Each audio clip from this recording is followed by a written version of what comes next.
بسم اللہ الرحمن الرحیم قال رسول اللہ صلی اللہ علیہ وسلم من مشى مع اخیہ المسلم فی حاجۃ حتی یثبتها له ثبت اللہ قدمیہ یوم تزل الاقدام وان سوء الخلق لیفسد العمل کما یفسد الخل العسل او کما قال علیہ الصلاۃ والسلام۔ یہ حدیث پاک جو پڑھی گئی ہے ایک بہت طویل اور لمبی حدیث ہے، اس کے دو جملے اس وقت پڑھے گئے ہیں، انہی دو جملوں کی مختصر سی وضاحت آپ کے سامنے پیش کی جائے گی، ہو سکتا ہے اللہ کے کسی بندے کو فائدہ پہنچ جائے۔ یہ بات ہم تمام لوگ جانتے ہیں کہ جب قیامت قائم ہوگی اور حشر کے میدان میں تمام لوگوں کو اکٹھا کیا جائے گا، اس کے بعد لوگوں کے لیے جنت و جہنم کا جو فیصلہ ہوگا تو جنت میں جانے کے لیے پل صراط پر سے گزرنا ہوگا۔ جو شخص پل صراط کو پار کر جائے گا وہ جنت میں چلا جائے گا، اور جو شخص پل صراط کو پار نہیں کر سکے گا تو وہ جنت میں نہیں جا سکے گا۔ چنانچہ پل صراط پر جب سارے لوگ چل کر کے جانے لگیں گے تو جو کافر و مشرک ہوں گے وہ تو گر جائیں گے، کیونکہ پل صراط جو ہے اس کے بارے میں حدیث میں آتا ہے کہ تلوار سے زیادہ تیز، اور بال جو انسان کا بال ہے اس سے بھی باریک، تو اتنے باریک پر کیسے چلے گا؟ جیسے ہم لوگ دیکھتے ہیں کبھی کہیں پر تماشا اور کرتب دکھاتے رہتے ہیں، باریک سی رسی باندھے رہتے ہیں اور اس کے اوپر لوگ چلتے رہتے ہیں، اس دنیا میں چلتے ہیں، دیکھا ہے ہم لوگوں نے، سوچ لیجئے۔ ایسے ہی قیامت میں جو پل صراط ہے وہ کیا ہے؟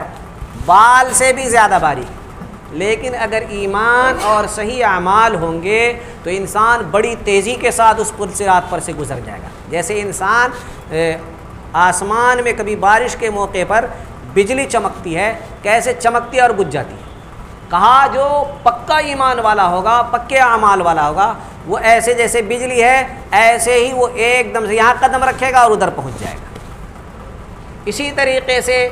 ایسے لوگ بھی ہوں گے جیسے ہم لوگ آنکھ میں پلک جھپکتے ہیں، بند کرتے پھر کھول دیتے ہیں آنکھ، تو کہا کہ اس طریقے سے بھی جتنی دیر پلک جھپکنے میں لگتی ہے اتنی دیر میں لوگ کیا ہو جائیں گے؟ گزر جائیں۔ لیکن اس کے لیے مضبوط ایمان ہونا چاہیے اور اعمال بھی مضبوط ہونے چاہیے۔ جیسے اعمال ہوں گے، جتنے اچھے اعمال ہوں گے اور جتنا مضبوط سے مضبوط ایمان ہوگا انسان اتنی تیزی سے گزرے گا۔ جیسے جیسے اعمال میں کمی ہوتی چلی جائے گی ویسے ویسے انسان کیا ہوگا؟ اس میں اس کو دیر لگے گی، اور جس کے پاس اعمال ہی نہیں ہوں گے اس کو اور زیادہ دیر لگے گی، اور جس کے پاس ایمان ہی نہیں ہوگا تو وہ پار ہی نہیں کر سکے گا، وہ تو سیدھا نیچے گر جائے گا جہنم میں۔ خیر، تو اس پل صراط پر ہم میں سے ہر شخص کو گزرنا ہے۔ اس حدیث کو جو میں نے ابھی پڑھا ہے اس میں ایک ایسا عمل بتایا گیا ہے کہ اگر ہم اس عمل کو کریں گے تو ہمارا اس پل صراط پر پاؤں جمع رہے گا اور ہم نیچے نہیں گر سکیں گے۔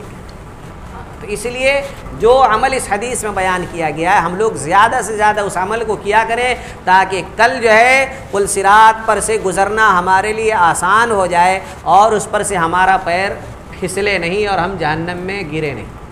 کیا فرمایا؟ اللہ کے نبی صلی اللہ علیہ وسلم نے ارشاد فرمایا کہ من مشى مع اخیہ المسلم فی حاجۃ، کہ کوئی مسلمان بھائی آپ کے پاس آتا ہے، اپنی کوئی ضرورت آپ کے سامنے رکھتا ہے، کوئی کام آپ کو بتاتا ہے،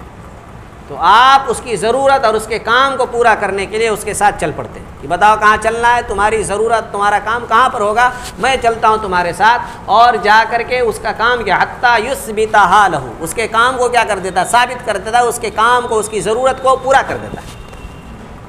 تو فرمایا اللہ کے نبی علیہ وسلم نے کہ اس نے جو مسلمان بھائی کے ساتھ جا کر کے اس کی ضرورت کو اور اس کے کام کو پورا کر دیا ہے تو ثبت اللہ قدمیہ یوم تزل الاقدام، اس مسلمان بھائی کی مدد کی برکت سے کل قیامت کے دن اللہ تبارک و تعالی جب لوگوں کے قدم اور پیر جو ہے پل صراط پر پھسل رہے ہوں گے اور لوگ نیچے گر جا رہے ہوں گے، اس دن اللہ تبارک و تعالی پل صراط پر اس کے پیروں کو جما دے گا اور یہ نہیں گرے گا۔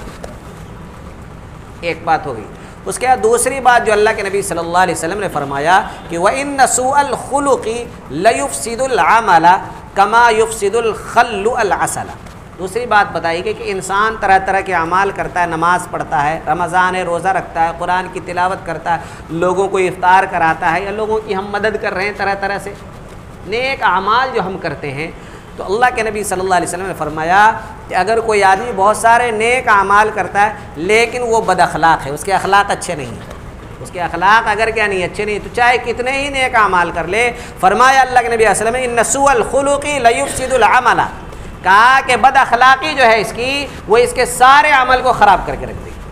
بد اخلاقی کی وجہ سے اس کے سارے عمل بیکار ہو جائیں گے، اس کی نماز، اس کا روزہ اور جتنے عمل، قرآن کی تلاوت، لوگوں کی مدد، وہ سارے اعمال بیکار ہو جائیں گے صرف اس کی بد اخلاقی کی وجہ سے۔ پھر ایک مثال کے ذریعے اللہ کے نبی صلی اللہ علیہ وسلم نے سمجھایا کہ بد اخلاقی سے اعمال کیسے خراب ہو جاتے ہیں، کہا کما یفسد الخل علی سلام، سرکہ جو ہوتا ہے، سرکہ جو ہاضمہ ہوتا ہے، ہاضمولہ کی طرح ہوتا ہے، وہ بہت کھٹا ہوتا ہے، اور شہد جو ہوتا ہے یہ بہت میٹھا ہوتا ہے۔ اگر شہد کے اندر سرکے کو ڈال دیں تو شہد خراب ہو جائے گا۔ سرکہ جو کھٹا ہے نا،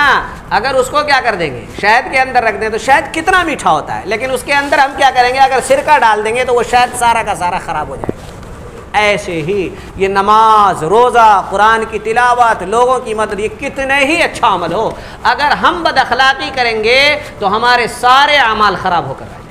اس لیے رمضان میں ہم روزہ رکھتے ہیں تو لوگوں کے ساتھ بد اخلاقی کے ساتھ پیش نہ ہے، بلکہ ہر آدمی کے ساتھ، چاہے چھوٹا ہو، بڑا ہو، ہمارے عمر کا ہو، مرد ہو، عورت ہو، جوان ہو، بوڑھا ہو، سب کے ساتھ ہم اچھے اخلاق کے ساتھ پیش آئیں، چاہے مسلمان ہو چاہے غیر مسلم ہو، جو بھی ہو، ہر انسان کے ساتھ اچھے اخلاق کے ساتھ کیا کریں، پیش آئیں، تاکہ جو ہم اعمال کرتے ہیں وہ اعمال ٹھیک رہیں اور خراب نہ ہو سکے۔ اللہ تبارک و تعالی ہم سب کو عمل کی توفیق عطا فرمائے، مسلمانوں کی مدد کی توفیق عطا فرمائے، بد اخلاقی سے ہم سب کی حفاظت فرمائے۔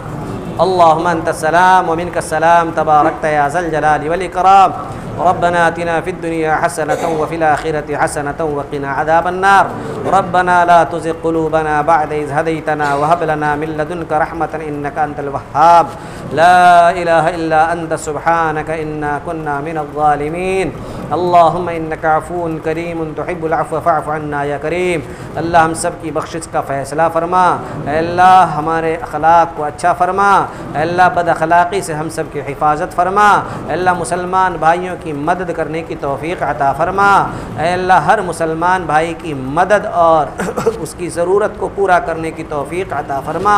اے اللہ تمام بیماروں کو شفا عطا فرما، پریشان حال لوگوں کی پریشانیاں دور فرما، ہمارے تمام اعمال کو قبول فرما، اچھے اعمال کا کرنا ہمارے لیے آسان فرما، برے اعمال کی نفرت ہمارے دلوں میں پیدا فرما، ہماری تمام دعاؤں کو اپنے فضل و کرم اور قرآن کریم کے صدقے میں قبول فرما۔ وصلی اللہ تعالی علی خیر خلقہ محمد و آلہ و اصحابہ اجمعین برحمتک یا ارحم۔